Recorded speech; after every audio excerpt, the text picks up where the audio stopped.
திமுக மாவட்டந்தோறும் கண்டன ஆர்ப்பாட்டங்கள் நடந்தது. கனிமொழியே நேரடியாக வந்து பங்கேற்று கோயம்புத்தூர் மண்டலத்தில் ஒரு மிகப்பெரிய கண்டன ஆர்ப்பாட்டத்தை நடத்தியதற்கு பிறகு இது மக்கள் பிரச்சனையாக மாறி போயிடுச்சு.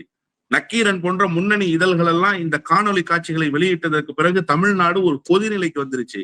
வேறு வழி இல்லாம சிபிஐக்கு அந்த வழக்கம் மாற்றினார். இவர் ஒன்னும் சிபிஐக்கு புஷ் பண்ணல. இவரை புஷ் பண்றதுக்காக பின்னணி இருந்து மக்கள் புஷ் பண்ணிட்டாங்க. புரியுதா உங்களுக்கு? எதிர்கட்சிகள் அந்த நிலைப்பாட்டுக்கு எடப்பாடி பழனிசாமியை கொண்டு வந்துட்டாங்க. ஒண்ணு.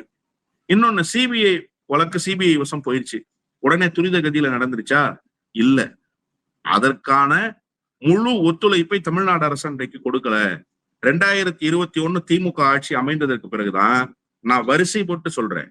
2021 திமுக அரசு அமைந்ததற்கு பிறகு 2021 ஜனவரி மாதம், அதற்கு முன்பு 6ஆம் தேதி, அதாவது திமுக அரசு அமைவதற்கு முன்பாக 6ஆம் தேதி கைது செய்யப்பட்ட நபர்கள் எல்லாம் விசாரணிக்காம என்ன பண்ணாங்கன்னா, விசாரணை கைதியாக அழைச்சு வருகிற போது அவருக்கு வீட்டில இருந்து மட்டன் பிரியாணி. யாரு தெரியுமா?